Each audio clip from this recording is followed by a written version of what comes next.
And it really confuses me how we've got to this stage in society, in progressive modern Western liberal democracies, where we all think that we're so wonderful and clever that, we can tolerate the third gender, or we can tolerate all of this madness. It's like, no, get rid of it. There are Sharia courts in the United Kingdom. Get rid of them. They've been there for years. But ban, deport, remove, get rid of it. It's a logical solution to a problem rather than anything else.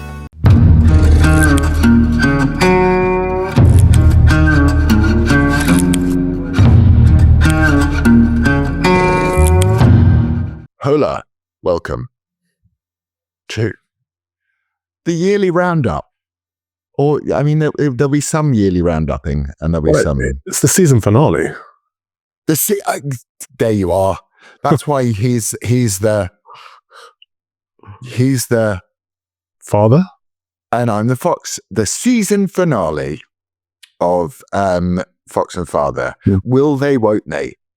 Will Hollywood finally realize that there needs to be a TV show or a film with Calvin with two revolvers crossed over his body? Will it happen? We all want it to happen. It very may well happen next year. Who knows? How are you doing in this period of Advent? Sorry, I know it's not Christmas yet. It's Advent. Thank you. We're getting there though. We're building anticipation for Christmas. We're excited for Christmas. Yeah, good. Thank you. I'm currently in Phoenix, Arizona. It's very sunny, very warm outside. Enjoying a bit of a break from the Midwest winter. So that's nice. I'm at a Turning Point USA event right now. I spoke yesterday, so it was good fun. Here until Saturday. Donald Trump is coming here on Sunday. That's unfortunate. I'm going to miss him, but I'm going to go pick up my father, and he's coming over for Christmas, so that'll be nice. Dennis. Yep, Dennis is coming over. Oh man, that is going to be a proper Christmas. How are you? Fun. Well, as I just said, I've just got back from. I literally have just walked through the door from go-karting with my son, and you know that thing that they say that the only man who should be proud of you when you beat him is your dad. I'm being soundly beaten by my son. Really? Soundly beaten by him. Oh, cool. and I'm there, and it's probably a good metaphor for life, because I'm there behind him and I'm just going, I'm good at this. I was on Top Gear. I'm good at this driving thing. And he's just, every corner he just inches away into the distance. And then they tried to make me feel better, which is a good metaphor for life, but they tried to make me feel better by saying, well, it's a weight to go-kart ratio. And I'm like, doesn't matter. I've got much more experience. And he went, yeah, no, he's better than you are. So forgive the sort of helmet, weird hair that's been in a go-karting helmet all day. Wow. But so should we sum up the year first, or should we talk about stuff that pisses us off first? Or we love first? What do you Let's think? talk about the week first. First and foremost, Queen Bob stood in for me last week. That was interesting. It was like a history lesson, wasn't it? She was amazing. Oh, your man flu. How was it? My dad's got the man flu. It's minor, isn't it? Honestly, I would have soldiered through it, but my voice was gone, so I can't really do anything. And all of my shows are within 24 hours of each other. So I had the Common Sense Crusade, Fox and Father. Dan wasn't outspoken, couldn't do any of them. So I was disappointed, really. But we're back. It's all good. You're all back. I really loved speaking to Bob, because So I started off really wrong. I was like, "What do you think about UNRWA?" And she's like, "Oh, I don't really care about that. I'm more interested in Cornwall." And I am. How absolutely screwed Cornwall is, and it's disgusting. And Lucas Trishkithik, or and she talked to you. It was like a history lesson. It was the best. It was the best thing ever, and I thought we could call it. Because you think when you read her tweets, and I think this is interesting about all people's tweets. Actually, when you read someone's tweets, you think you're getting an insight into them, but you're not. You're getting an insight into the format of X, as it's called, which is some people are very no nonsense. I try and push it as far as I can go, as you know, and you've brought Mies Heel on that. But she's also very hard on social media. She's like, F you this, F you that, blah, blah, blah. But as a person, she's just golden, isn't she? Yeah, absolutely. So she is she's obviously a Fox and Father follows for this week. Thanks, Pete, for that. And so yeah, that was nice. And we were away. We went away for the week. Yes. and How was your holiday? It was really good. I thought you'd be browner. You look the same. I saw your tweets. You were looking like bright red. So I thought he's going to come back brown. You know what's happened? No. Lizzie's given me one of her magic potions. Okay. So she's like, if you put this on you, it'll take away the burn. And it did take away the burn, but it also seems to have slightly bleached me. Okay. So no, it's called Egyptian Magic Cream. Can highly recommend. Would you like to become a sponsor? Thank you. And so yeah, we went, and it was quite funny actually. On the day one, I went, you're sat down, you're chilling in front of the most beautiful ocean, and the reef is out there. And I wandered over and tried to rent a windsurfer because I thought I've got to do some exercise and stuff. And they didn't, it was a different hotel and they didn't rent them out. So I then went back to the bar and I said, can I get a beer, please? And they gave me a beer. And then later in the day, I went back and I said, can I get another beer, please? And he went, you want beer or magic beer? And I was like, well, I obviously want a magic beer. So a magic beer, thanks to the Mauritian people. Also bear in mind that the whole Chagos situation changed while I was there. The Mauritian beer is a magic beer, is a Phoenix beer with a single shot of rum in it. Okay. Rum and beer. Actually tastes very, very good. It might be unique to that beer. I haven't tried it in the UK yet, but I might give it a go at some point. I do like a bit of rum. Oh, it's in my blood. So yeah, we had a lovely, relaxing time. Didn't do much, and now are back and dealing with there's been a chicken genocide, which has been So who killed all the chickens? Okay, there's two. Me is the reason, because I bought when I got all excited about my DIY stuff. Yeah, and you killed one of your eyes and all kinds of Yeah, so I was building a 5 meter long chicken and 3 meter wide chicken enclosure to stop the dogs and the chickens having disagreements. And what happened was I got up to about sort of just above waist height with the chicken wire, and then Brenda or whatever it was came in, and I couldn't finish it off because I just couldn't, and my eye was scratched. So the chickens, but bless them, they do fly, chickens. So one of the chickens flies out while I'm away and flies down into the garden and is met by 8 dogs. God rest her soul. Okay. Did they have a nice meal? Yeah. Okay. It was, I couldn't watch the video. I couldn't watch the video that was sent to me. Anyway, then the other 2 chickens did exactly the same thing and flew down, but instead of flying down into the dogs, they flew down into the bush where the dogs can't get into because it's very thick. And they stayed there, and they came back at night. And, one of them came back at night. Anyway, so I worked out that bantams are better than giant chickens. So I've replaced the bantams, and I spent all yesterday doing the rest of the chicken wire and putting everything on. So now no one can escape and everything's fine. Okay. But yeah, it's been a pretty the chicken genocide. It's like a trans genocide. It's really, really. Does it exist? Oh, Calvin. I said that come on. Can we show footage of the dogs having their chicken dinner? I don't think people want to see that. Have you got it? Yeah, well, Lizzie does on her phone. I can't deal with it. Okay. One of our chums was looking after the house, and she also her voice on it. She's like, I can't deal with it. I don't know what to do. It's too much for that. Anyway, look, we're far too much on us. Let's get on to the important issues of the week. Would you like to start? Lob up her topic. I know where you're going to go with this.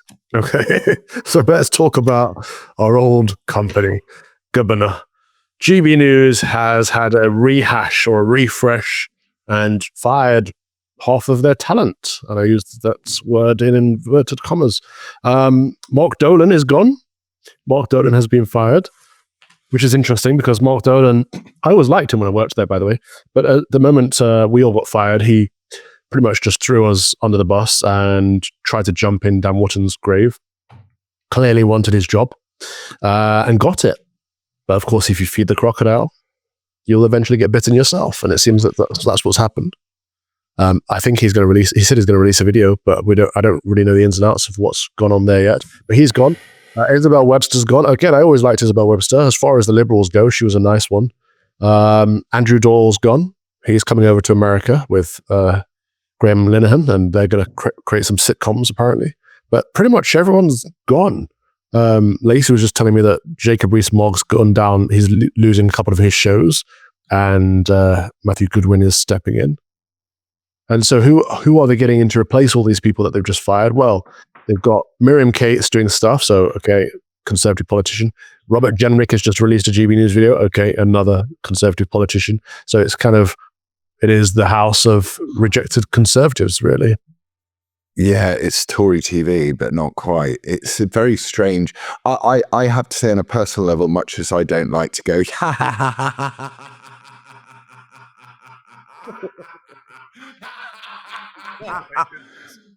sorry.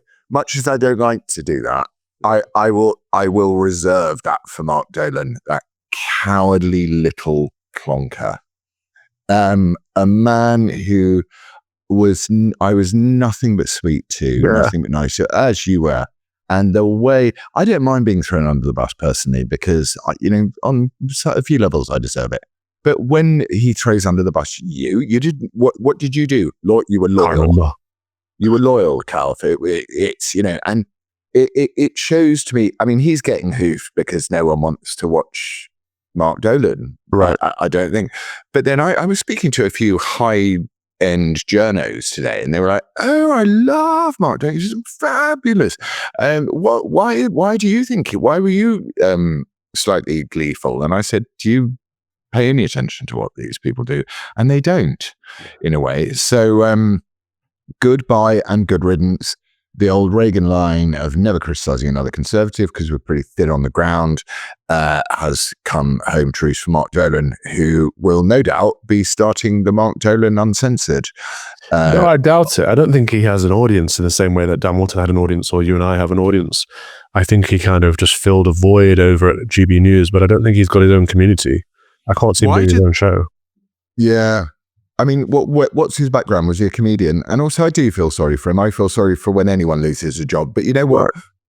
I wouldn't release a monologue going, yes, like he's got someone in his ear going, and now you put the knife into your fellow. It's like, I would have, I've got, I mean, you can criticize me for many, many things, but being a horrible, disloyal, nasty piece of work on the make is not one of them. No. So I'm happy to be a little bit gleeful that Mark Dolan is going to be working out what it's like to be cancelled himself now, having cancelled us. So God bless him. I don't know what happens. GB News, I think their viewing figures are pretty good.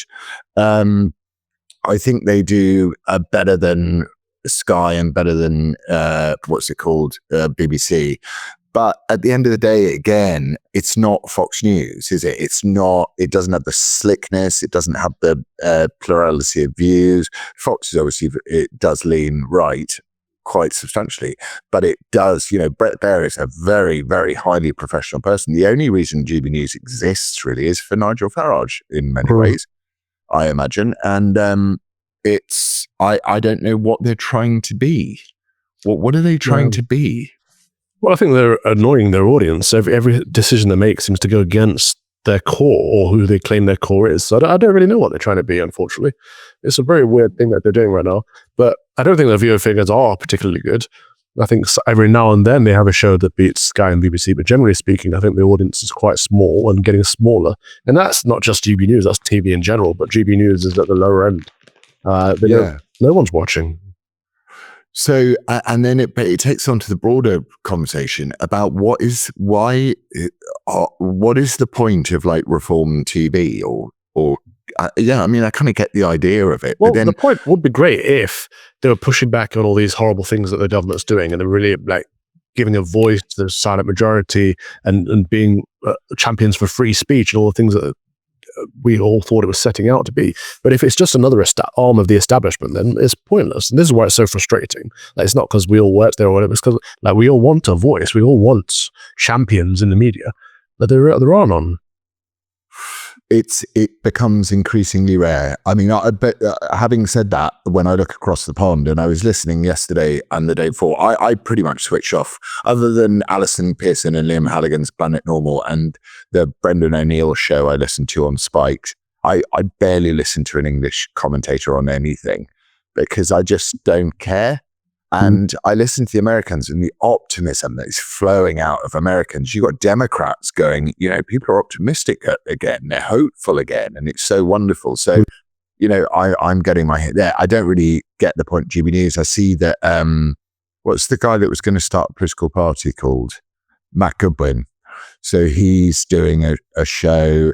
Well, he's heavily involved in reform. Is he? Yeah. I thought he was going to start his own political party. Was he? I didn't know about that. But I know he's been behind the scenes at Reform, helping them out with a lot of stuff. Right. And he's pretty edgy with bets. We've definitely done Elon's 100 million, haven't we? Have we done that? Well, I don't think we did. And your friend Nick Candy is supporting Reform as well. Yeah. I think that's good. I mean, I at the end of the day, I'm sort of like anything but the uniparty.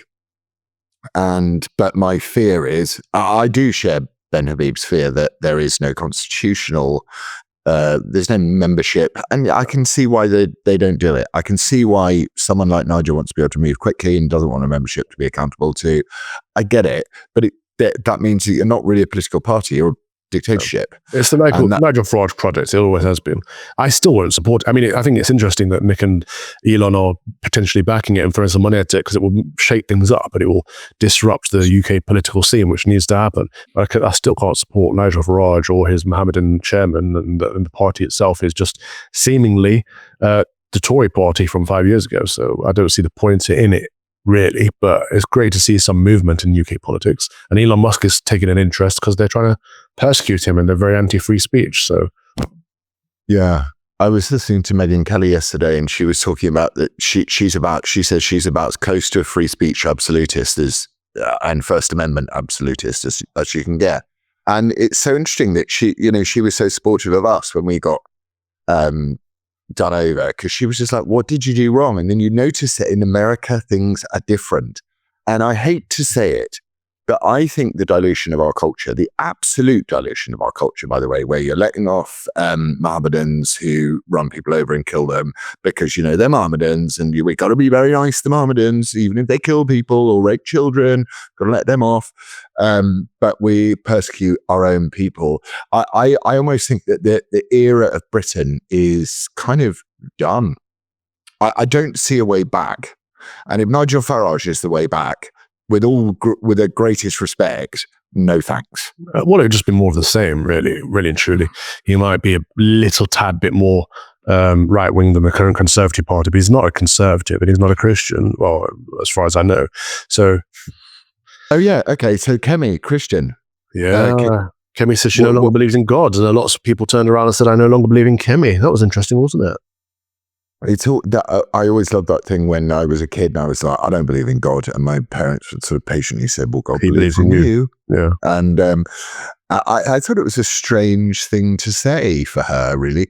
I mean, I thought you will know this better, but I would imagine you could say, my faith is a private matter. Or you could play the Jordan Peterson card, which is like, I live as if there is a God. Or you could play the Cam Robinson card and go, there is God, and the Laurence Fox card and go, there is a God, and that's what we believe in, and that's where everything that our whole life stems from. Right. But she had a way out of that. And also to say she no longer believed in God. I'm like, wow, what happened? What you joined the Conservative Party? Right. What happened? But if people don't believe in God, what do they believe in other than themselves? And if you want to lead a party that could potentially put you into government and you could potentially be the Prime Minister of the United Kingdom, what set of ideas are you going to be running on? It's no good to say I'm a cultural Christian. What does that mean? Like, unless you're centering your life on a set of ideas that people can subscribe to, who are you and what are you for? Like, what are you fighting for? Like, it's all well and good being anti-woke, but again, we always say, what are you pro? Unless you're pro-Christ, then who are you pro? I think Kemi's going to have a tough, I mean, I'm not coming out as anti or pro Kemi, but I'm just saying I think she's going to have a tough time now that she's come out and said that she doesn't have a foundation to her beliefs. She doesn't have a core set of principles that she's running on. The thing is, I'm not sure she's being. I don't think it was a good idea for her to even enter the territory if she was going to go there. But it's like what you want out of all of this chaos of cowardice and leftist. Victor Hansen was saying this, saying, we are dealing with a full-on Maoist, communist, Jacobin cultural movement which is trying to attack us and destroy it, and the only way you react to that is by disrupting in return in a huge way. You have to delegitimize everything that they do from every single level, which is I think both of our crimes, actually, if I'm honest. I think it's you and I are both guilty of doing that on a and innocent of doing it on a relentless basis. So I'm more interested in what people want to live for and want to die for than I am in whether someone wants to be seen as a sort of culturally, because we don't have it, as far as I can tell, we don't have a culture. I don't see it.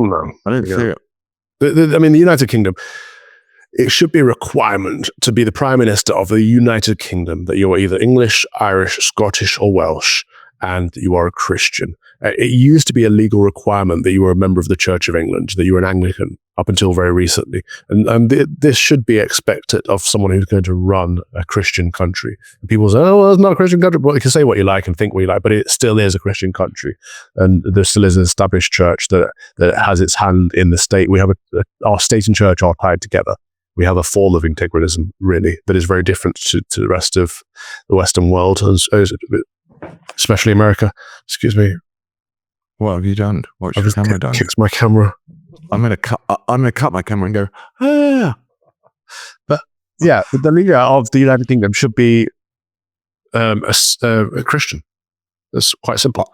I think that's absolutely 100% should be instantiated in law. Yeah. That you have to be a Christian, because you look at some of these ministers, and the other thing, sorry to moan, and I know I'm moaning because I'm tired and I'm annoyed, but I just look at I was watching Pierre Poilievre's speech, and one of these GB News people commented and said, well, there's no substance to his speech at all. It may be inspiring, but there's no substance to it. And I'm like, he's laying out, literally in his speech, he's laying out the principles of what proper public services. And you look at these people who represent us, and I'm like, where did you come from? Yeah. I wouldn't give you a job in any business at all. I mean, people could say that about me, and that's fine. But at least I'm smart-ish, and at least I've got some instincts, and I know the difference between right and wrong. You know what you believe in as well. And the rest of these politicians, they don't actually. They don't share what they may have a set of beliefs, but we don't hear it because they're all so vapid. Because they want to appease everyone. They want to be liked by everyone, and you can't do that and be truthful. And so, I mean, your beliefs on your cards, your cards on the table. People know what you believe. They know who you are. They know what you stand for. That's a good thing. Most of our both Labour and Conservative politicians are empty vessels. So when they see someone like that, what's the chap name? The Canadian? Trudeau or Poilievre. Poilievre. Yeah, he's about to come in. So when they see him speaking on a platform, they don't recognize it. They can't see the content. There is content there. There was lots of content there. I thought it was inspiring too, but they can't see it because they're used to seeing these empty shells of just nice smiles and handshakes. It's amazing that Trump has destroyed Trudeau's premiership in 25 minutes. The governor. Just by doing that and by turning around and saying, we're going to tariff the hell out of you and we're going to bankrupt you as a country. That sort of behavior, that disruptive behavior to me is very, very I kind of want to use the word alluring, but it's not the right word because that has a social connotation. But it's like, that's what we need. We need someone to grab this country. And I want Kemi to be that person in a lot of ways, because I really admire what Farage has been through. I admire resilience and against persecution. And I think that his instincts are sound, and I think he's extremely canny. But, you know, do I want the benign dictatorship or less benign dictatorship of Nigel Farage, or do I want an accountable political alternative? And I want them to cancel each other. I can't. People keep saying, stop dividing the right and this and that, just back Farage is all we have. Like, if people want to back Farage, good for them. I can't do it. I will not vote for a leader of my country that is not Christian, that is out for themselves, is a careerist, ambitionist, that throws people under the bus, is disloyal, and is vapid and after just money and fame and fortune and establishment career. I can't do it. I love my country too much. I think that you're touching on something really important, which is how deep do the feelings that you have inside of you, because feelings must create convictions, and convictions must create practical. Okay, so a feeling is a sort of an amorphous thing, an emotional response to something. And then a conviction is like, well, I actually, I believe in England, my home, the things that England has offered the world. I love that. And then it turns into a principle, which is like, I will defend this principle. And then it turns into a policy. And at that juncture, it all goes to shit. So Kemi could easily come out and outflank everyone while Farage is rolling his tanks onto the field, and she could come out and outflank them. And I just go, why are you not doing it? Why are you not turning around and saying, we're going to totally disband the College of Policing? So instead of going, I'm pro free speech. I know you want to be that, you're talking about what people are pro, but she goes, I want to apologize for the absolutely ruinous policies of the last 14 years of Conservative government, because, but our uncontrolled immigration policy was not an ideological one like it is with Labour. Communists want to just destroy cultures and societies and families and everything. But she could just say, look, I'm really sorry. We, the Conservatives, of which I'm in charge now, we destroyed this country because we thought it would make us richer. Whereas Labour are destroying this country because they hate the country. So why she could so easily pivot and say, it was wrong, I am sorry. And it's a very conservative principle, conviction, and that's what I'm talking about. It's like, where is this idea of her turning around and saying, okay, we fucked up badly. I'm really, really sorry. So this is what I'm going to do to deal with it. I'm going to get rid of every single unelected Quango and commissar and bureaucracy in Britain. That's what I will do for you. And she would then, people would start going, oh, we got a Conservative again. But there's a caution there. And I think that caution comes from this mixture of turning a private conviction into a public policy. Do you think that people should always come from their gut, or do you think that people should think carefully about things like policies? Or do you just go at it like Trump and just go, no, we're going to tariff you to the end of the world, and we're going to shut that down. That's finished, and we can all be a bit happier. What do you think about it? I like Trump's approach. I like people who lead from the gut, but I like people who, if someone's leading from the gut, you've got to know who they are and what they believe. With the current Conservatives, I don't know who they are or what they believe. So if they were to lead with their gut, that would worry me, because I'm like, what are they doing this for? Why are they doing this? I don't see anyone in that party that wants to reshape Britain into what it could be and what it has been. I don't think they want to disrupt things. I think a lot of them want to get into positions of power. They want the job. They want the prestige.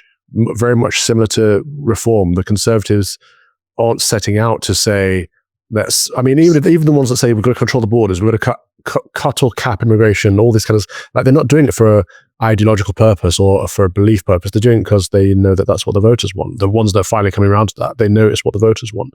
But do they want it? And why? That's the issue. And when I see, the current leader of the Conservative Party going out to the WEF and taking photos with all the leaders out there and smiling and loving it and being a part of that, just as Keir Starmer is. I'm like, they're all part of the same blooming club. That's what they're more interested in than fixing the country. I don't want a Conservative Party leader that's going to go straight out to Davos. I want a Conservative Party leader that's going to say Davos is a big part of the problem. Globalization is an issue that has led us to where we are, just as liberalism is an issue, and wokeism and Mohammedanism. We need to challenge all these things. I don't need to be a part of these things. I need to come up against them. And it's going to be hard. And I'm going to take a lot of flack for it, but I'm going to do it because it's right. That's what I want to see. And we don't have that. No, we don't. We really don't. Except, and they do in America, because this guy, Tom Homan, they said, I loved his interview with CNN. They were like, you say that the mass deportations are going to start on day one, but when are they actually going to start? And he's like, day one. And it was brilliant. And he just went day one. And then she tried to dig, and a lot of people have tried to dig with this dude, and he is hard as they come. Oh, yeah. He's an old upstate. He comes from a family of law enforcement people from upstate New York. And he turned around, he's got a list already of convicted criminals, multiple convicted criminals, of 1.5 million already. So Biden let Why are them they 50. here? Why are they here? Exactly. But they're going to start deporting them. And we're still getting, this is what I don't understand about reform. Rupert Lowe is making a huge amount of sense when it comes to all of this sort of stuff, but it's not echoed by this is why what I mean about having a party with an actual constitution and a set of policies. Because how can one MP be saying one thing and the leader says something totally different? It's like, if you asked me to vote for the Rupert Lowe party, I still wouldn't do that either, because I want to vote for a political party that can actually take power and actually do something useful, like cull the dreadful bureaucracy that's drowning our country. But Homan's going to do it. He's going to do it. He's literally going to, on day one, the minute the keys are handed over and it's like, you're in charge now, these people are going to they're going to have knocks on their doors and they're out. Gone. Bye. See you later. And I don't understand, and it really confuses me, how we've got to this stage in society, in progressive modern Western liberal democracies, where we all think that we're so wonderful and clever that, we can tolerate the third gender, or we can tolerate all of this madness. It's like, no, get rid of it. There are Sharia courts in the United Kingdom. Get rid of them. They've been there for years. But ban, deport, remove, get rid of it. It's a logical solution to a problem rather than anything else. And that's what I mean by the weakness of our current political class, because none of these fuckers will stand up and do anything. No, they're weak and feeble. To say there are estimated 85 Sharia courts in the UK, more than anywhere else in the West. And actually, we're sending it out from Britain to the rest of Europe and the rest of the West. This is where jihadis are coming from and where the Sharia court system is coming from. We are breeding it at home. And what are we doing about it? Well, actually, we have to address the cultural issues of diversity, inclusion, and equality. No, stump it out. It's already legal. We have a legal system. We should have equality under the law for everyone.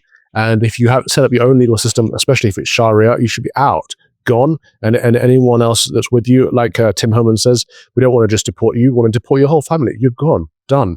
No longer welcome. We've got to be harsh. We've got to draw a line. Otherwise, they will take over, and they are taking over. Like they don't need to take over Parliament. Like we are fighting a different fight to them. We're like, we need to get Parliament back so we can get our systems back and get a Conservative in there and change this. They don't even play by those rules. They're like, we're setting up our own courts. We've got our own legal system. We don't really care who you've got in number 10.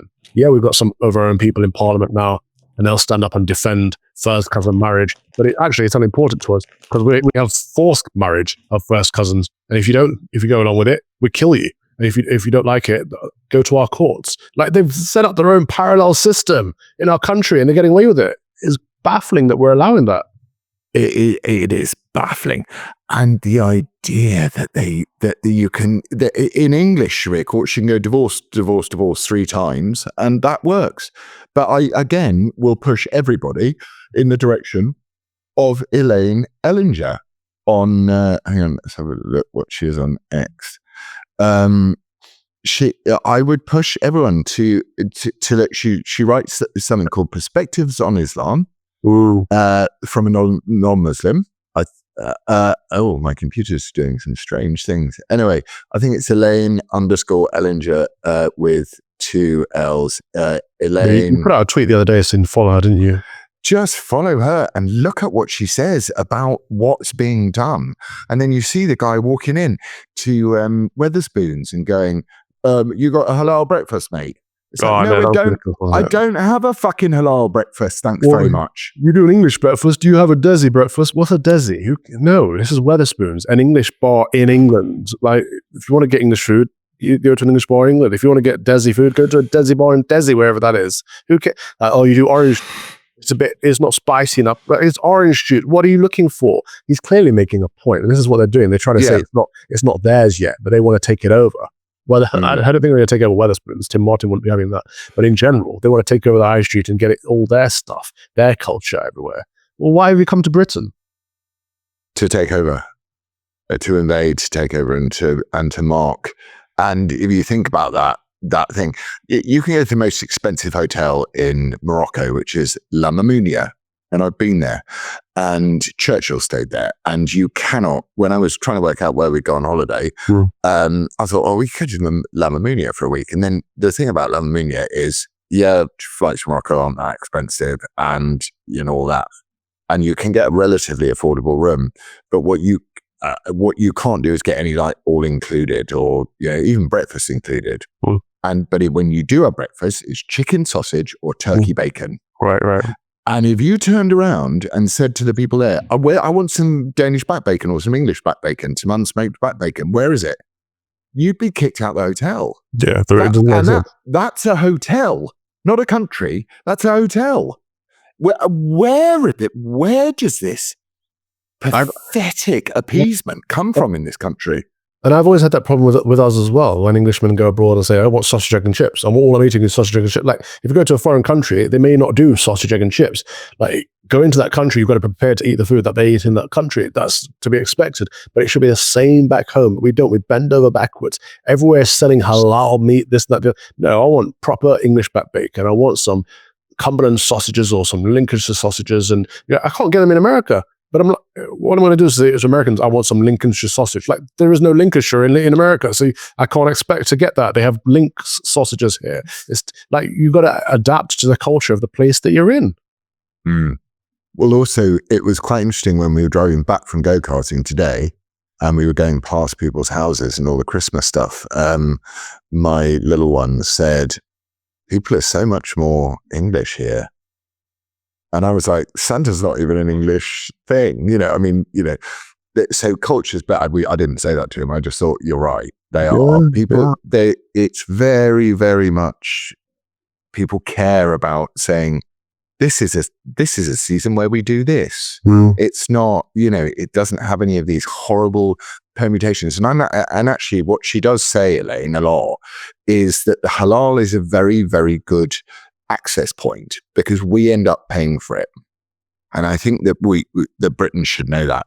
And I'm 100% with you. Before we got to change subject because we could rant about the Mohammedans all day. Yeah, make halal illegal.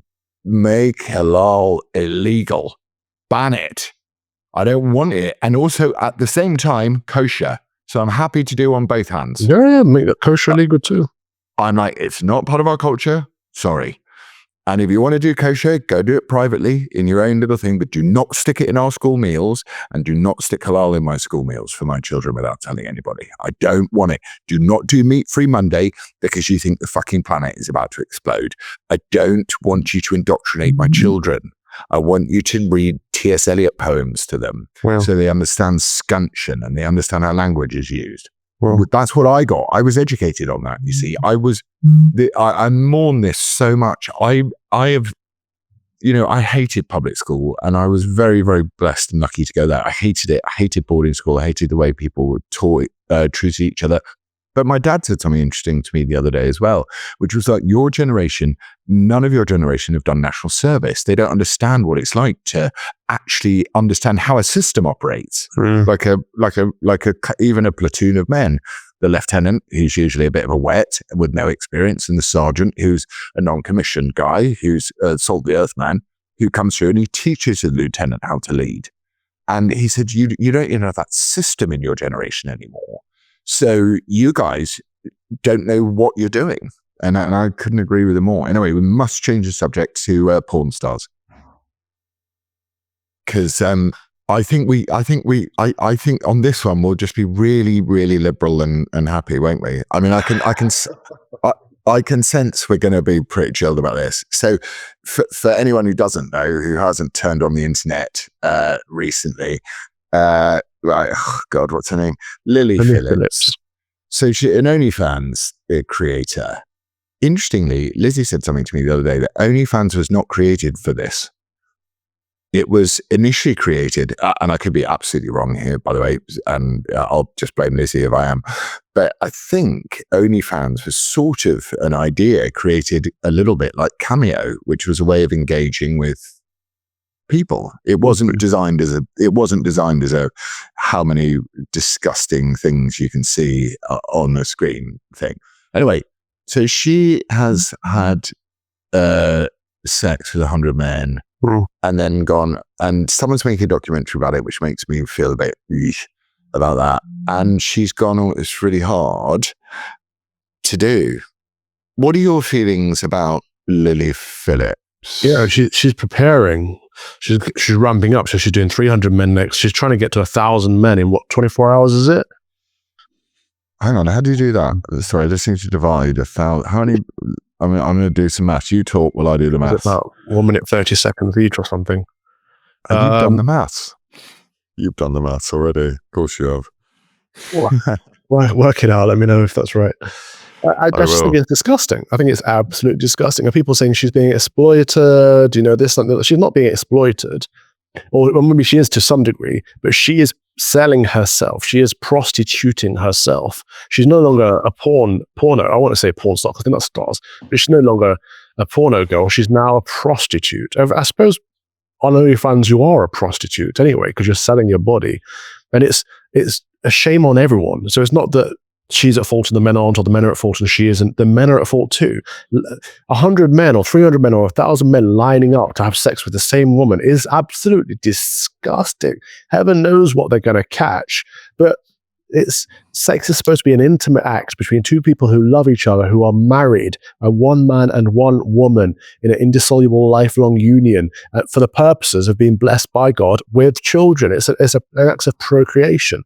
And we've separated that out, divorced it from God, divorced it from marriage. It's just about personal desire, lust, and sin. It is the sin of fornication, but she's promoting that sin on a massive level. And saying, oh, it's hard. Well, of course it's going to be hard. It's because the human body isn't designed for that amount of intimacy in such a short span of time with that many different people. We're created to form permanent, lifelong bonds with one person. And so she's breaking all that apart, but she doesn't see it.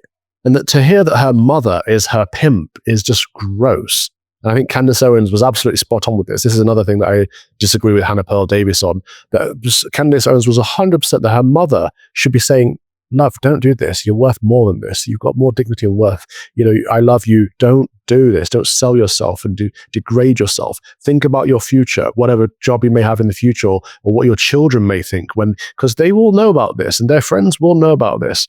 Like, for a mother to say, oh, I'll help you with your finances then, is just debauched. It's kind of Britney Spears-esque kind of stuff, isn't it? These horrible parents that leech off of the sexualization of their own children. They should be in hell.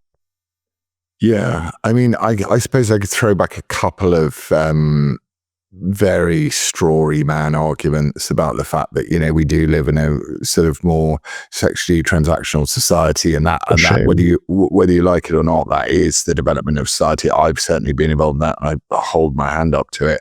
Not that I'm some sort of rampant philanderer, but, you know, in any committed relationship I've been in, I've been extremely monogamous. But I having been someone who's played the field a bit, I've never ever enjoyed it in a meaningful way. And the point that you raise about the fact that this is on record forever. And I think what we saw, so to try and give her a little bit of the benefit of the doubt, which I'm not going to give her because she's, as you say, you can do, because to be fair, I felt bad for her, but she's broken. She's a human being. So it's, it's a minute and a half without sleep for 24 hours. Like, God, it she's makes me feel sick. physically, emotionally, spiritually broken from this. And she's going to continue. Why? I suppose money, fame, all the horrible things that people make idols of. But I really did feel bad for her, because when you saw her and people were like, oh, look, she's clearly crying. And how do you cry with no tears? I'm sorry, but that wasn't crying. Her eyes were sore for another reason. And that's gross in and of itself. But yeah, you could clearly see her spirit was broken back by this. So why is she going on with it? It's just, I cannot, other than to say that it's satanic. Like, you know that have you ever seen that Indiana Jones film, Indiana Jones and the Temple of Doom? When they go to the banquet at the beginning of the Kalima Shakti Day, you know, the banquet, and this guy, they're like just gorging themselves, and the Romans were famous for doing it. And they cut open a snake, and this guy's just like taking out snakes and like gorging on them. And you just think, this is where the devil is. The whole thing is so satanic. And you see the men with their little hoods, that you see them on Twitter. I mean, I actually posted it because I was like, wait a minute, this is on Twitter. My kids can get on that with no parental controls whatsoever. My kids can see what she's up to. And she's forming an alliance with someone else called Molly or Bolly or Bonnie or something like that. But there is a weakness in men in terms of the fact that men seek multiple partners. So I get that, but it seems like they shouldn't. And that's why the institution of marriage was so clearly defined, because it does men a huge favor and women a huge favor at the same time. And only good will come from that. Yeah, women have been the gatekeepers of sex historically. And this is why men have been encouraged to get married, so that they can enter that sexual relationship. And then that's how families come about. And it's all worked out naturally. That's how we've procreated as a species. But now women are told to act like men and be promiscuous and to seek sex as a personal desire, a lustful, sinful act outside of any intimate relationship or marriage or outside of anything. And so now they're no longer gatekeeping sex. They are talking about body counts and stuff themselves. And so it's just debauchery rampant. And so... But it's not even a turn. It's not even a turn on. Like, if it turned me on, and I was like, "Whoa, yeah, I wouldn't mind being one of those guys." I'm just like, "Whoa, like, hello, mate. Sorry, what number are you? 48. Oh, I'm 73, so I'll probably have to go and have a cup of tea, shall I?" It's like, ugh. And it is I think sex is being used quite cleverly now. So, you know, for many years they've said that porn is, you know, the only thing that's searched up on the internet. But men are being used quite cleverly. Their lust is being used quite cleverly to empower. This is all dressed up by the sort of non-disgusted people as like female empowerment, and there's nothing empowering about it at all, because as you say, one day she's probably going to go, you know what, I just want to have a kid and be a mum, and you know, I've got my 18 million quid now, and what am I going to do with it? You know, what, do 2,000 guys in a week? I mean, it's not going to. And also, looks fade. You know, one of the lawyers I worked with for a long time said to me, I said she was complaining about being menopausal, and she said one of the hugest tragedies in her life, and she was a same-sex attracted person. She said one of the hugest horriblenesses in her life was when she became invisible. And she said, you notice it, you just become invisible as a woman. Men's eyes just turn somewhere else. And that will happen to every woman and every man. And it just seems so crazy for this to be done. And in a way, I mean, obviously I don't really believe in censorship, but I'm a bit like, why is it on Twitter? Why is it on Twitter? Why? Yeah. You're right. None of it's empowering. It is exploitative. And there's no encouragement there for any man to settle down with this woman at all, because she is used and abused, and it's quite disgusting now. So how is she going to find a good partner, a good husband to start a family with, if that's even a consideration of hers? It may not be now, but at some point in the future, it probably will be. So she's ruining her life. She's ruining her children's lives, and she's kind of divorcing the idea of finding a husband, which is very sad. Because I thought I used to get really upset when people used to mock me at school by going, "Oh yeah, you're the one whose dad was like a really cool movie star who's now a weird monk." how's your weird Christian monk dad? And that used to like hurt me. So imagine by saying, oh, you're the one whose mum shagged 1,000 blokes in a day. Oof, nice. Now, Your before we get a sket, oh, is that Calvin? You're using some. I'm down with British. I'm done with the kids.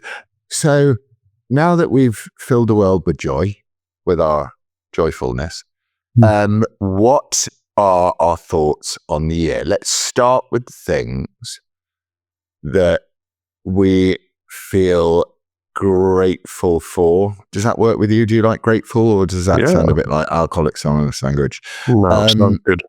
Okay, what are you grateful for this year, Calvin Robinson, father? I need to say Boris Johnson because I'm thinking about your hair. Donald Trump winning the US presidency. And things are all, I mean, he's not even in power yet. Things are already changing, not just here, but around the world.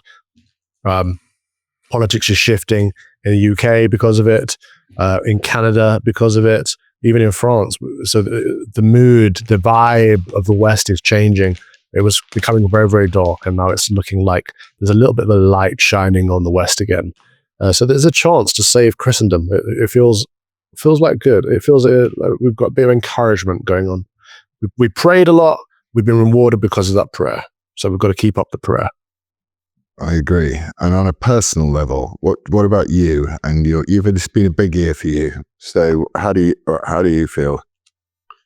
Oh yeah, I've got like contentness or contentment.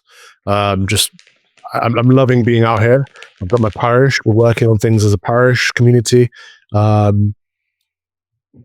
Just getting settled into US life and kind of leaving the darkness of London behind has been nice.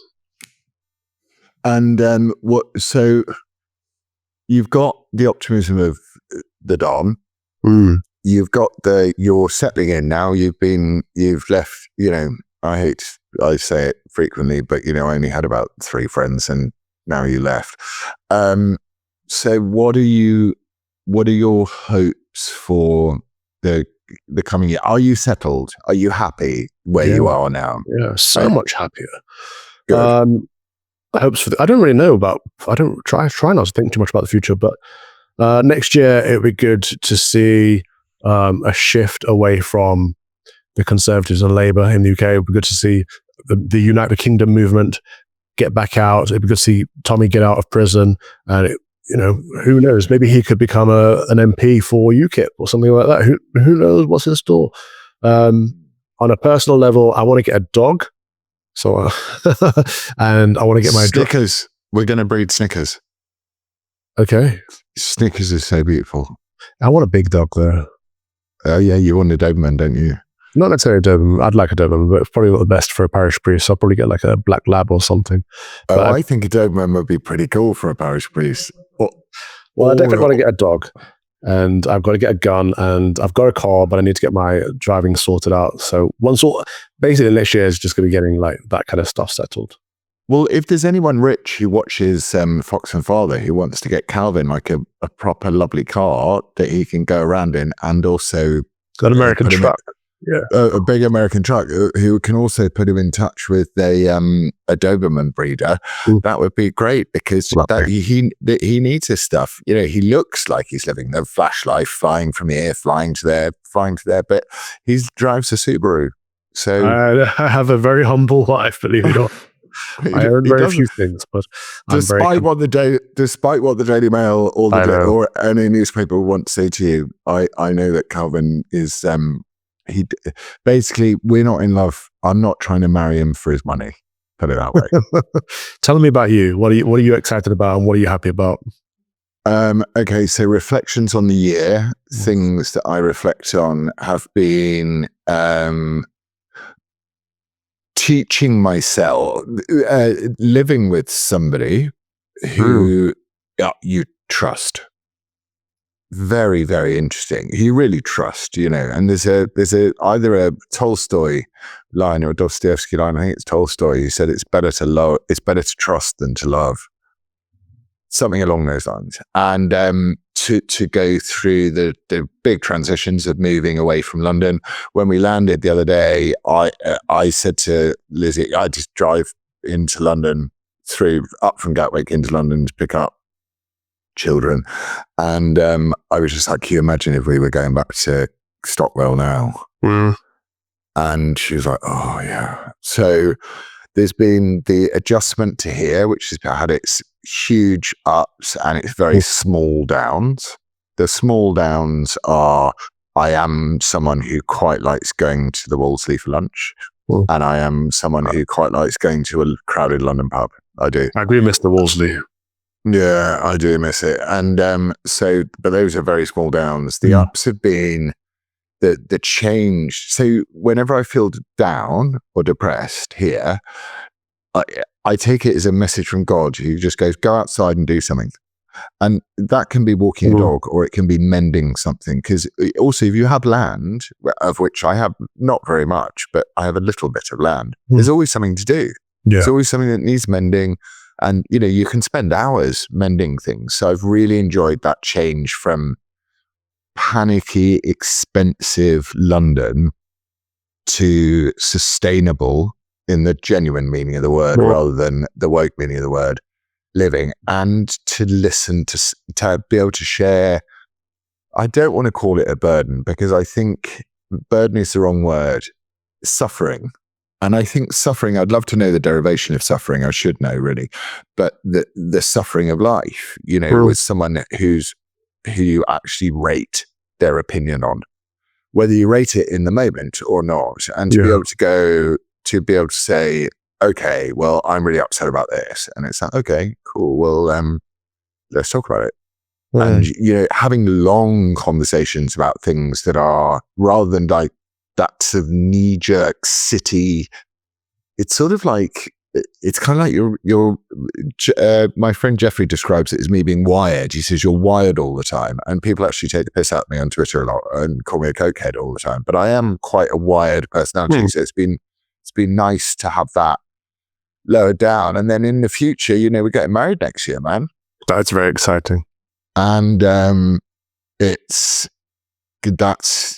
that's all of the things that comes with. And I must have been divorced for the best part of 10 years. So I have actually. So it's to build something again. And there's so many things that I want to do in love, and if you've had I think anyone who's had a failed marriage, or not a failed marriage, but a marriage that has broken down, will understand what that feels like. So to be able to have an opportunity to, recenter yourself and to do it right and to do things in love, I think it has been so good. So, like one of the kids was started saying shush yesterday to people who were talking when adults were talking. I was like, we don't say shush. They don't. But I said it in a calm way, where if I was in London and I had one of the days I'd had in London, I'd be like, we don't do that here. So I've got, it's sort of, and I think the other thing I've got to let go of is the shock of everything that's happened over the last few years for me personally, in a selfish way, and just go, you know what, your life is now exactly where it should be. Your path is the path that God wants you to be on. And if he doesn't want you to be on it, you'll get some fairly blunt reminders. And it's to allow yourself to lean in. Oh God, I'm using woke language. But to lean into space for it, and to hold space. That's the one, hold space. I still don't know what that means.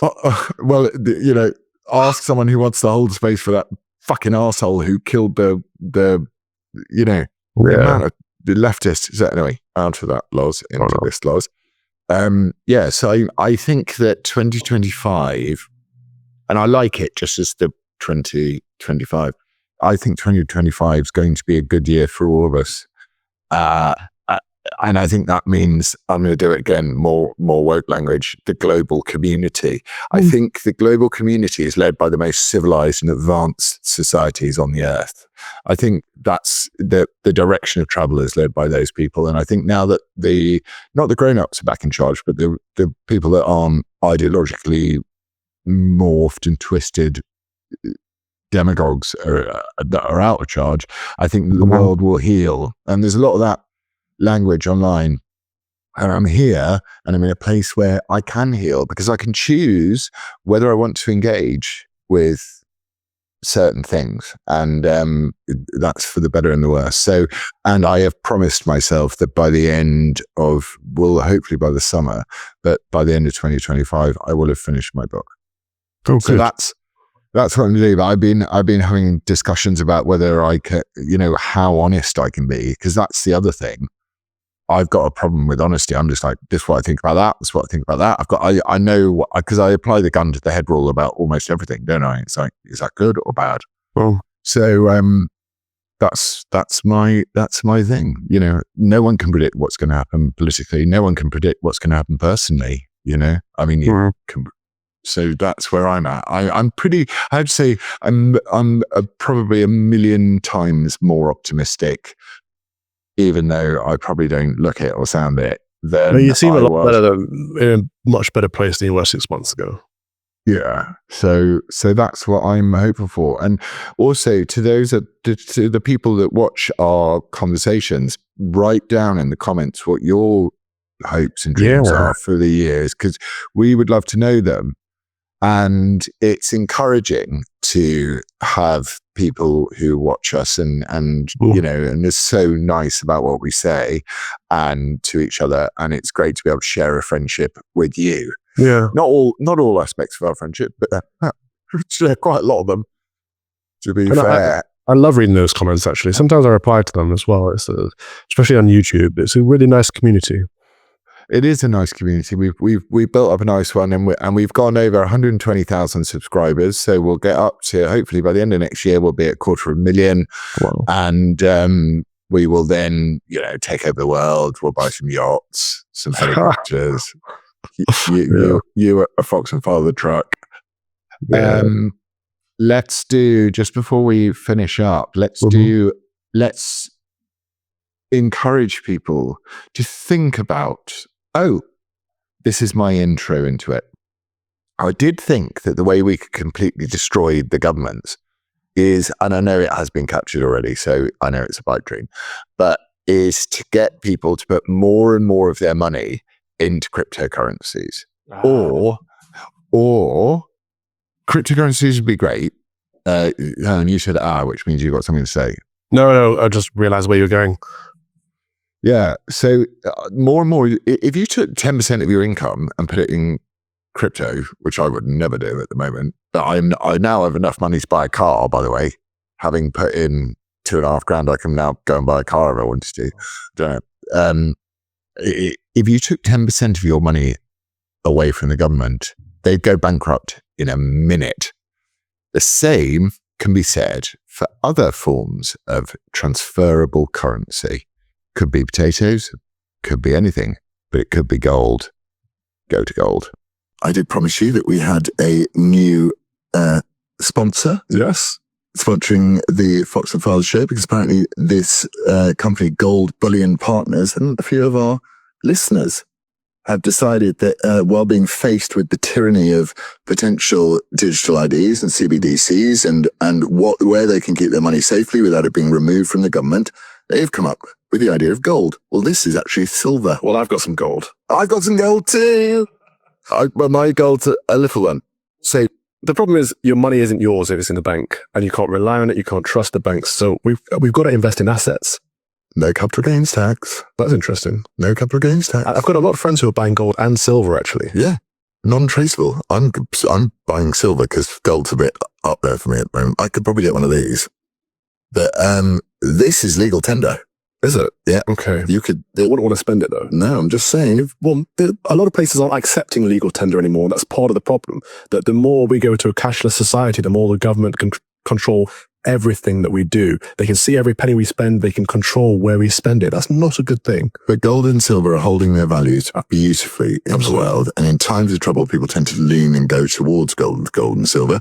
So, Gold Bullion Partners, guys, the link will be in the show notes. And if you so feel that you want to... Absolutely. Do your own research, look into it. Yeah. And we will carry on buying it ourselves, won't we? Yeah, we will. And there we have it. Calvin. So you've got Dennis coming over. You're coming over to England. Are we gonna see each other when you're in England? Yeah, I should think so. That'd be nice. Let's have another Christmas dinner or something. What's your message to everyone?